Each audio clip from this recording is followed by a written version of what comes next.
ध्यान करे।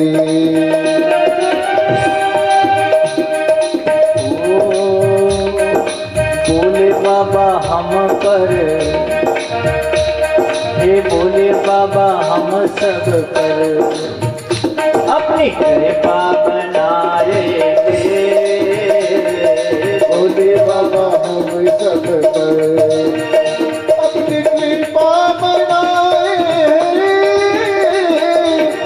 भक्तों पर चले।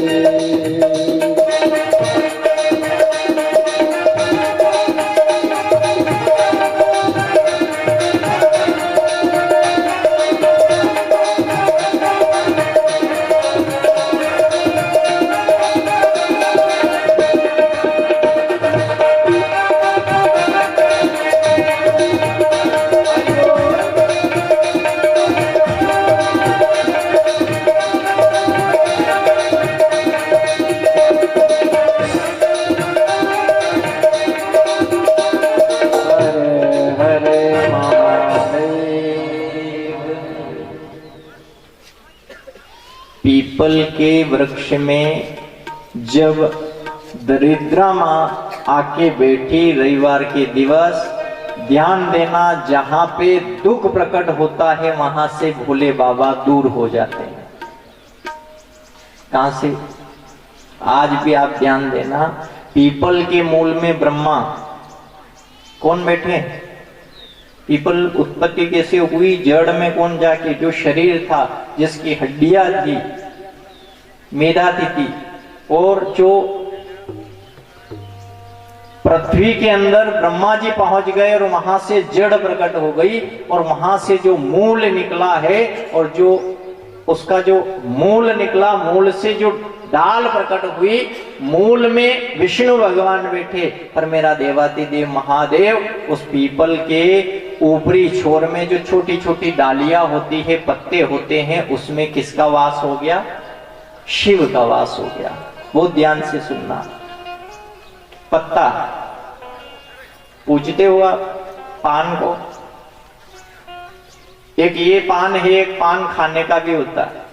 पर लाड़ा लाड़ी बैंड बाजे पर लाड़ा लाड़ी के भी पान नहीं रहा। अच्छा, आपके यहाँ पान खाते हैं? रिवाज खत्म है?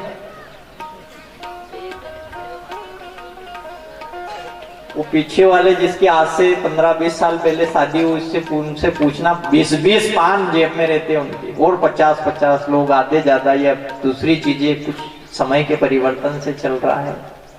पर ध्यान देना, ये शिव पुराण कहती है, ये पान जो प्रकट हुआ, ये कहां से प्रकट हुआ है? देखो, पीपल का पान में कौन बैठ गया है? महादेव। कौन बैठा? ध्यान रखना बरोबर, कौन है? महादेव। आज भी पीपल की जो पूजा होती है, सबकी पूजा में आप कहीं भी जाना तो इसमें दरिद्रता आने से शिवजी ने अपना स्थान जो था पृथ्वी से हटा दिया। उस स्थान से जितनी परिक्रमा उस पीपल की जहां जहां छाव पड़ती है, वहां भोले बाबा उस पृथ्वी के तल पे नहीं रहते। सुन रहे ना? जैसे आप नारियल कहां कहां ले जाते हो बताओ? सब जगह ले जाते हो। श्रीफल सब जगह ले जाते हो। शिवजी के यहां भी ले आते हो। जहां पृथ्वी की पूजा करोगे वहां भी ले जाओगे, सब जगह ले जाओगे, लेकिन पीपल के नीचे श्रीफल भी नहीं जाता। क्या नहीं जाता है? अच्छा, श्रीफल कौन है? स्वयं शिव है। इसीलिए तो कहा कि इसके बिना कभी कोई पूजा होगी नहीं। लड़ाई किस बात की हुई? दक्ष का सर क्यों कटा? कि उसने वो स्थान ही नहीं दिया था। कलाएं आज भी आ रही है कथा भी, तो फल क्या है? वो श्रीफल, वो रुद्र, वो शिव का स्थान, वो स्थान नहीं दिया गया था। उससे दक्ष का सर कट गया क्योंकि वो अहंकारी हो गया था। अच्छा, नारियल को देखना आप कभी भी, नारियल के जटा है, बोलो, अरे बोलो तो सही, अपने जटा है छोटी मोटी कसी भी, पर नारियल के भी जटा है। वो जटा को कोई निकाल के देखना, शिव जी के 3 नेत्र है। 3 नेत्र क्यों है उसकी भी कथा आ रही है, लेकिन जो ये 3 नेत्र है, आप जटा को उखाड़ के देख लेना, अंदर से 3 नेत्र वाला वो निकलेगा। कितने देख लेना, आपको किसी को प्रयोग करना हो, कितने निकलेंगे? 3 आंखें है, वो स्वयं शिव है। ये नारियल नारियल नहीं है। लोगों की बुद्धि इतनी गलत हुई कि जन्माष्टमी पे देगा नारियल लेने, फोड़ो मटकी, कैसे फोड़े, लाओ नारियल। वो पूजनीय योग्य है, वो ये फेंका फेंकी का काम करना ये उचित नहीं है। श्री फल, उसका नाम पहले श्री दिया, श्री में लक्ष्मी विराजमान होती है, वो फल है, पूजनीय है। अपने हिंदुस्तान में, अपने सनातन धर्म में अगर कोई पूजने योग्य है, नारियल के बिना कुछ नहीं होता है, आप ध्यान लगा लेना। और नारियल स्वयं शिव है। कौन है ये? भोले बाबा है, भोलेनाथ है। इसलिए पीपल के नीचे आज भी नारियल बदारा नहीं जाता है। आप कौन ने बदारा क्या नारियल बताओ? ध्यान से सुन लेना, ये स्कंद पुराण अगर किसी को वो हो तो उसमें देख लेना कि नारियल पीपल के वृक्ष के वहां किसी ने भूल से भी अगर पीपल के वृक्ष को ओह में निकाल के काट दी तो नियम उसमें कहा है वर्ष का 7वां वर्ष। कितना? जिस किसी को भी अजमाना हो तो देख लेना कि आज काटी है, 7 साल के अंदर अंदर उसकी घर की दशा फिर देख लेना। फिर उसमें एक नियम कहा, किसी ने कहा कि भगवान अगर तकलीफ आती हो और अगर वो पेड़ निकल आ गया, अगर उसको निकालना है तो क्या करना, तो उसकी फिर पूरी विधि बताई गई है कि उसकी वो विधि करके आप उस वार उस तिथि में जो लग्न मिलता है उसमें इस प्रकार का आपको कार्य करके अभिषेक करके इसका नियम से आह्वान करके पीपल के पौधे को भी निकाल सकते हो, कोई दोष नहीं लगेगा।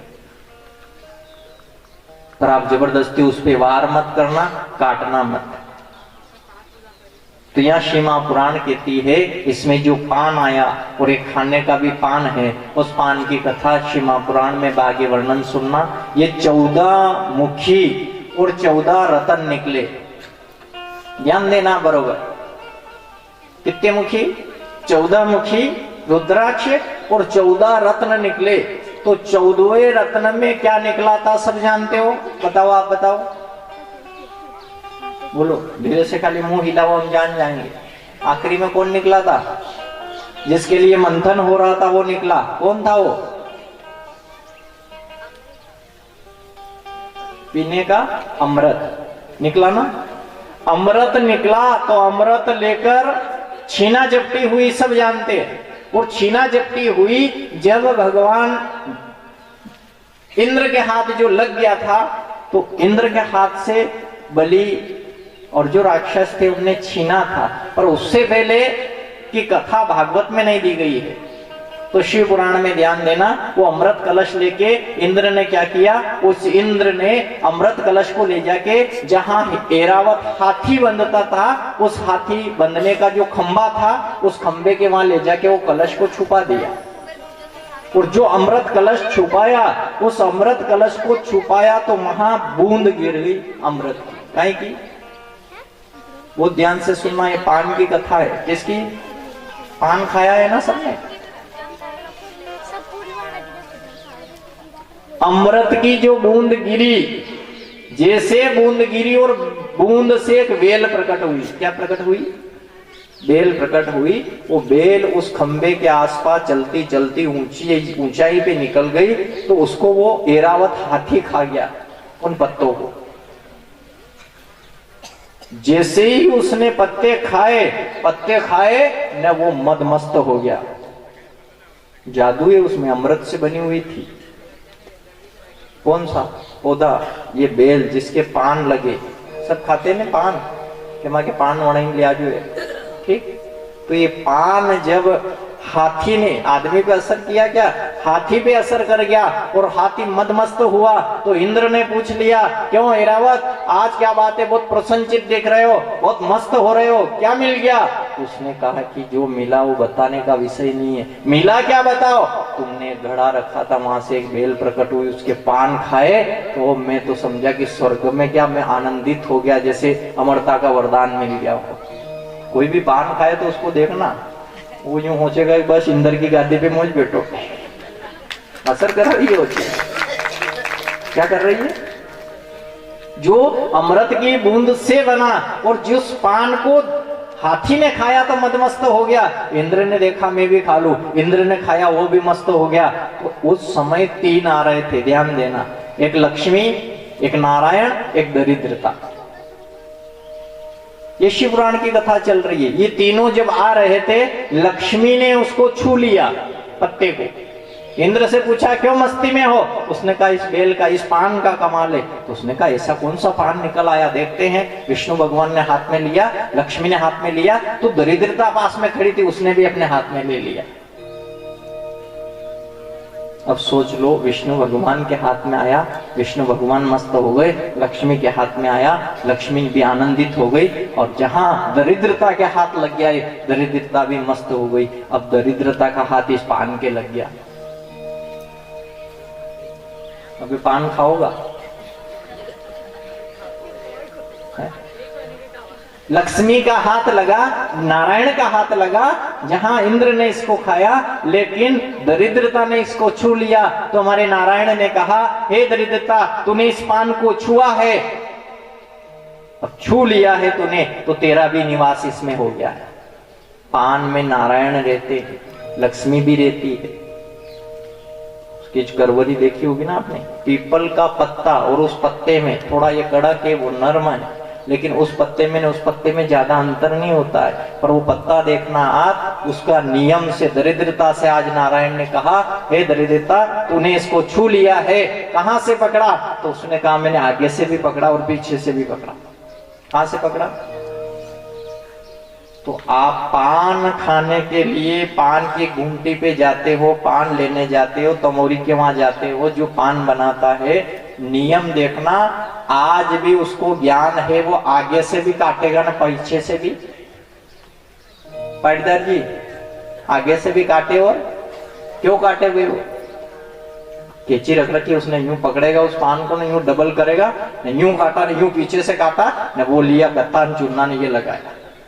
आपने पूछा नहीं कभी के दादा भैया पूरा दिनो काटी का ही करियो? पर ज्ञान है उसके अंदर की, यहाँ दरिद्रता है, काट के फेंक दो, नहीं खाएगा जो ये दरिद्र हो जाएगा, लाड़ा लाड़ा नहीं रहेगा फिर। तो उस पत्ते को 2 जगह से काट दिया है ना, दरिद्रता का स्थान वहां से हटा दिया। अब आप कभी सोच लो कि वो पूरा पान रहता है, अब वो रहे, तो नारायण ने कहा, दरिद्रता, ये मेरा वचन तेरे ऊपर रहे, ये संकल्प है कि जो भी, जब तक ये पत्ता पान जल के अंदर रहे, जल में किसका निवास है? नारायण का। ये पूरा पत्ता जब जल में रहेगा तो उस समय तू अपना स्थान इसमें ग्रहण मत करना। ये जल से बाहर आ जाए, ये सूख जाए, उसके बाद में तेरा स्थान आगे और पीछे 2 भाग में तेरा स्थान आ जाएगा। पान वाले को कभी भी देख लेना, उनके पान सारे पानी के अंदर रहते हैं। कटेरे, अच्छा किस किस ने पान खाया? कटेरे पान मेथी काटेगा, अगर वो उसको साफ भी कर देगा ना, सूखा देगा, तो फिर कैची उसके पास में, सूखते ही दरिद्रता आती है उसमें, उसको वरदान है, तो दरिद्रता आ जाती है। तो इसलिए पहले वो पानी में से निकालता, पानी बार बार छिड़कता रहता है वो। देखना आप कभी भी पान वाले के वहां जाना, पानी छिड़केगा। आप उनसे कोई पूछ लोगे क्यों ये बार बार ऐसा क्यों कर रहा है, तो के हुक्का को नियंती न हुक्की जाएगा तो कोई वेगा, कोई लोग खा गए क्यों? उस पे तो सीधा गणित है। तो उसका अपने शास्त्र ये कहता है कि वो सूख जाता है, अगर जरा सा भी वो पानी से बाहर आया, उसकी पानी की बूंद हटी और जैसे ही दरिद्रता उसमें आ जाती है। इसलिए पान पे बार बार पानी छिड़काव किया जाता है, और कभी भूल से सूख भी जाता है तो उसमें दरिद्रता आ जाती है। आगे भी दरिद्रता आ जाती है और पीछे भी दरिद्रता का निवास हो जाता है। उसके अग्रभाग में, आधे भाग में लक्ष्मी है, आधे भाग में विष्णु जी का निवास हो गया है। बीच की जो धरी है उसमें स्वयं इंद्र का निवास है। इंद्र ने जब उसको तोड़ा था, एक तरफ से लक्ष्मी ने पकड़ा, बाद में आके जैसे एक नारायण ने दोनों तरफ से दरिद्रता ने पकड़ा था, दरिद्रता का भाग उसमें इस भाग से हटा दिया। बोलिए सदा शिव भोलेनाथ की। तो ध्यान रखना उस पीपल के विषय का। और जहां रुद्राक्ष का आप अगर ये करते हो तो रुद्राक्ष पहनने वाला, शिव महापुराण कहती है कि जीवन में जिसके गले में रुद्राक्ष आ गया वो जिंदगी में कभी झूठ मत बोलना। झूठ अगर आपने बोल दिया वो शिव का वास हो गया है, और शिव का वास हो गया तो आप झूठ बोलोगे तो पाप नहीं महापाप लगेगा। कोई रुद्राक्ष पहन के गलत खानबीन कर लेता है तो रुद्राक्ष क्या करे उसका बताओ। पहली बात तो हम तो कह रहे हैं कि ये ठीक है, रुद्राक्ष सब अपनी अपनी जगह है, आप भले पूजा करो पाठ करो, अपनी वृत्ति जब तक नहीं सुधरेगी। शिव जी के कोई कोई तो मंदिर पे लड़ाई भी कर लेता होगा, कति देर भी पानी पूरी का बाढ़ में आवे, कति देर भी खड़ा पकड़ा माने हुआ है, कहीं देखा है हमने कभी नहीं। ज्यादा वो ऐसा रहता है ना तो बहुत बहुत मन में बहुत परेशान हो जाते हैं, होते हैं कि नहीं। तो ईमानदारी से को अपन पूजा करने आए हैं और अपना मन इतना खराब कर लिया है तो फिर पूजा का फल मिलेगा। अपना सीधा नियम रखो कि ज्यादा भीड़ है ऐसा है तो आप मंदिर पे आ तो गए ना, आए कि नहीं आए। अच्छा सांवरा जी कौन जाता है, चलो अपन तो यूं समझाते, सांवरा जी में भीड़ ज्यादा रहे, नजरे हेरा है सांवरा जी वाला 4-5 बेटा है, सांवरा जी का भगत ही से सांवरा जी कम जावे उन्हें मक्खन ढाबा पे जाता, वीर तो वहां जाए कब जाए कि घना धन भी है सांवरा जी की आदमी है री घना धन भी है मारू जीमिया ने। सांवरा तो एक बहाना है, सांवरिया से मिलने का सत्संग ही बहाना है।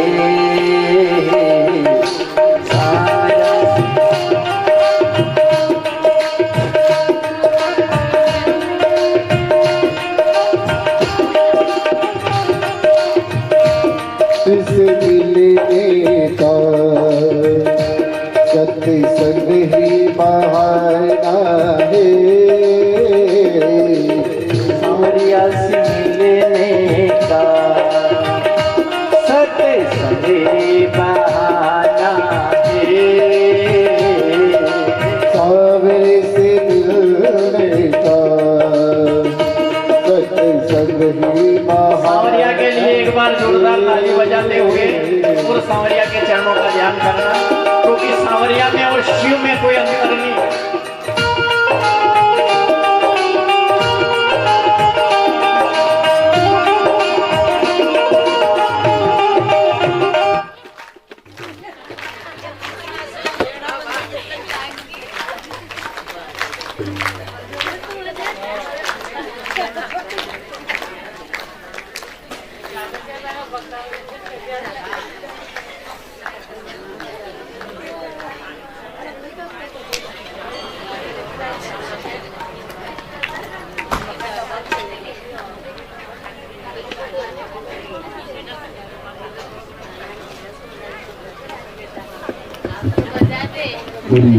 सांवरिया सीठ की जय। हमारे बीच में आदरणीय सहायक मंत्री साहब आदरणीय जितेंद्र सिंह जी गांव रिंदवन वाले हमारे बीच में पधारे हैं।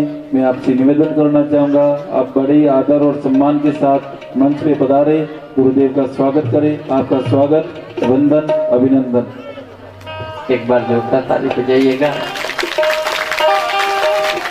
सांवरिया से नाराज है का मतलब वो बीच में वो नाम ले लिया ना तो वही चक्कर बढ़ रहा है। आओ भक्तों मंदिर चले, मेरे सांवरिया से मिलना है।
भक्तों ने पुकारा है हो।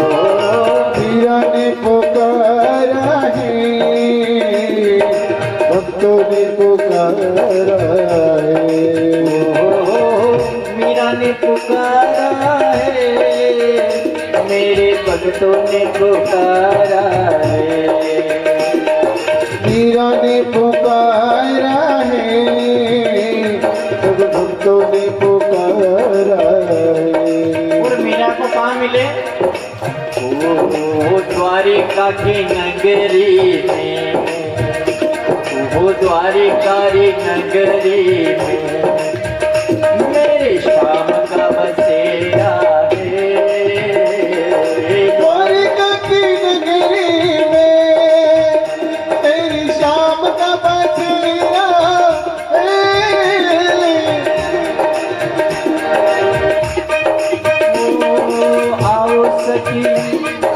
आओ सखी बन में चले, मेरे सांवरिया बसेरा है हो। सखी बन चले, सांवरी का बसेरा है। सुबह होते ये शाम होते, सुबह होते मिल जाता मेरा सांवरिया ऐसा है।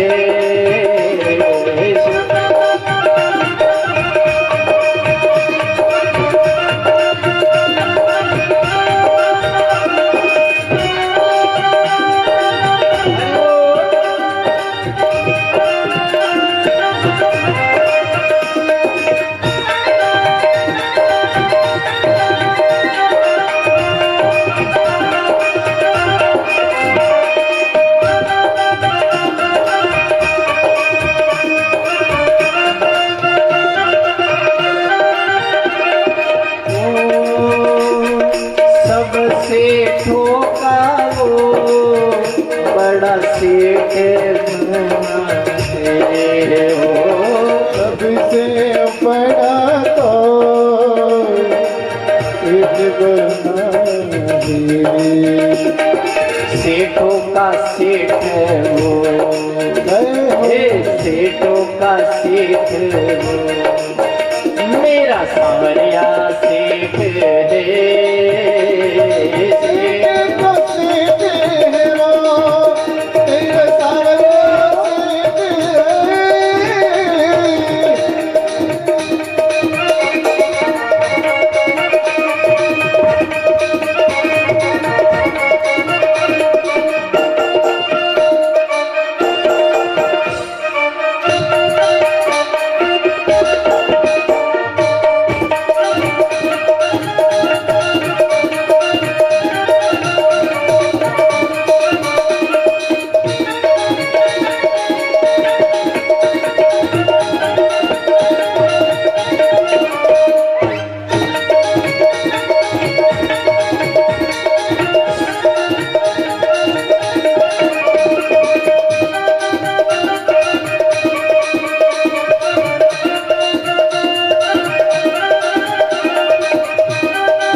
सांवरिया सेठ की जय हो। संतो ध्यान दे, जिस लक्ष्य के लिए ये शिव महापुराण कहती है, जीवन में अगर आपने एक बार जिस लक्ष्य की ओर कदम दे दिया, अब ये घर से विचार करना कि हमारा कदम किसके लिए बाहर निकला है। खावा के लिए कि वास्तव में वहां जावा के लिए? कहाँ के लिए? खाली खावा के लिए तो यहाँ थी पलटी नहीं जाए, जो किराए और ज्यादा बिगाड़ने को नहीं सामरा करता। इस पे उसका पूरी एक भावना से जाना। देखो ये सब भावना का खेल है। भावना हो तो कथा करवाना है, नहीं तो जिंदगी में नाम नहीं लेना। अच्छी भावना हो तो कथा सुनना, अच्छी भावना हो तो यज्ञ में बैठना, अच्छी भावना हो तो कोई को चाय पिलाना, नहीं रास्ते चलते ही मत कीजिए और साथ ही